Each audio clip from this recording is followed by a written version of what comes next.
Hello, Christchurch families. I hope this video finds you well.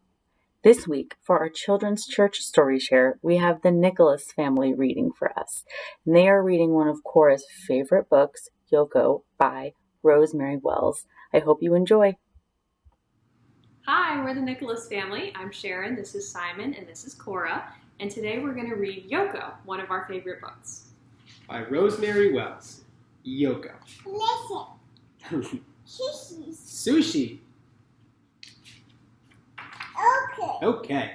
What would you like for lunch today, my little cherry blossom? Asked Yoko's mother. All of my favorite things, please, answered Yoko. Yoko's mother spread steamed rice on a bamboo mat. She rolled up a secret treasure inside each piece. Then she packed it in a willow-covered cooler. Okay. Have a wonderful day at school, my little cherry blossom, said Yoko's mother. I will, answered Yoko. Yoko said hello to all of her friends. Everyone in Mrs. Jenkins' class sang the Good Morning song. At noon, Mrs. Jenkins rang the lunch bell. Lunch boxes out and open, please, boys and girls, said Mrs. Jenkins. Good morning song. Good morning song. Timothy unwrapped a peanut butter and honey sandwich. Valerie had cream cheese on jelly. Fritz had a meatball grinder. Tulip had Swiss cheese on rye.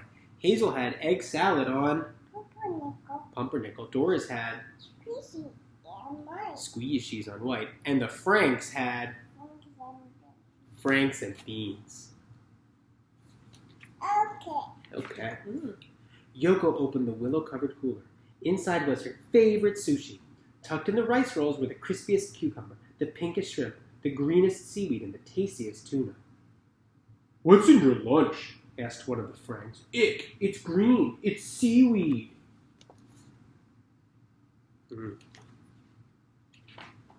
Oh no, said the other Frank.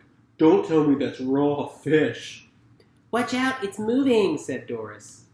Yakurama, said Tulip and Fritz. Valerie blew the playtime whistle. Everybody out, said Valerie. Yoko did not want to play ball or swing on the swings. What's wrong, Yoko? Asked Mrs. Jenkins. Everybody laughed at my lunch, answered Yoko. They'll forget about it by snack time, said Mrs. Jenkins. But they didn't. During the snack time song, Yoko opened up her thermos cup of red bean ice cream. Red bean ice cream is for weirdos, snorted the Franks. Mrs. Jenkins switched to the friendly song. Mrs. Jenkins knew the friendly song was not enough. Late into the evening, she fretted about Yoko. Finally, the answer came to her. Dear parents, Monday will be International Food Day at the Hilltop School. Everyone is asked to bring in a dish from a foreign country. Everybody must try a bite of something. Happy cooking, Mrs. Jenkins. We will make a deluxe sushi for the whole class, said Yoko's mother. Don't worry, my little cherry blossom. Everyone will try our sushi, and everyone will love it. On Monday morning, Valerie and her mother carried in a plate of enchiladas. Timothy and his mother made Caribbean coconut crisps. Delicious. Hazel brought Nigerian nut soup. Tulip brought potato knishes. Harry brought Brazil nuts. Monica brought a pitcher of mango smoothies. Doris brought Irish stew. Fritz brought spaghetti. Big Frank cooked up a pot of Boston Franks and beans. Okay. At noon, Mrs. Jenkins rang the lunch bell and everyone sang the Clean Hand song. Clean hand song, clean hand song. Everyone has clean hands. What does International Food Day mean to us, boys and girls? Asked Mrs. Jenkins. Try everything, said everybody. Yeah, well. When Valerie blew the playtime whistle, there was not a nibble of nuts or a sip of smoothie left.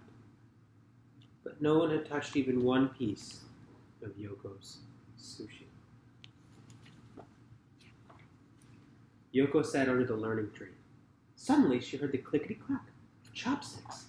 It was Timothy. He was still hungry. "Let me show you how," said Yoko. Timothy polished off the rest of the crab cones his own way. "Can we have sushi again tomorrow?" he said. "I'll ask my mother," said Yoko. During the school bus song, Timothy found a coconut crisp in his pocket. He gave it to Yoko. "It's even better than red bean ice cream," said Yoko. On the bus, Timothy and Yoko made plans to push their desks together and open a restaurant the very next day.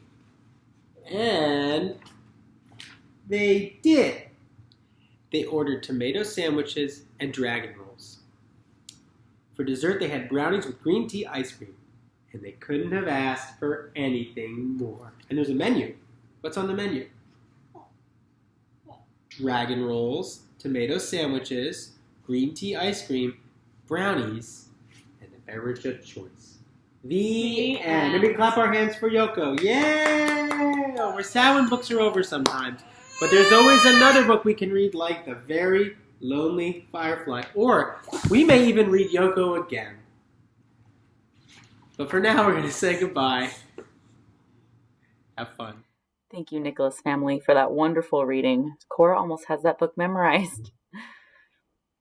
Now, what this book points us towards, other than delicious sushi, is the immense diversity we find in God's creation. And it's something to be celebrated.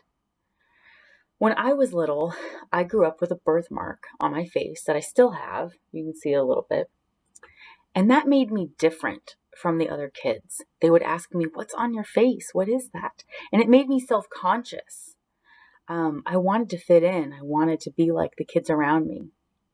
But as I grew up, I learned to love my birthmark. It makes me unique. It makes me who I am. And now I wouldn't trade it for the world.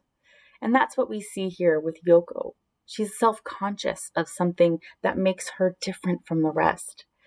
But she learns to love it and embrace it. And so do her friends. And that's our role. We need to be open to different things, different people, different foods, because they're wonderful. They're delicious. And they are part of God's creation. So this week, celebrate something that makes you different. Because God loves you in that difference. And the sooner we can learn to love our own differences, the sooner people around us will learn to love it as well. So I hope you feel loved. I hope you feel happy and safe. And I hope you look in the mirror and see God's beautiful, diverse creation. I'll see you guys next week.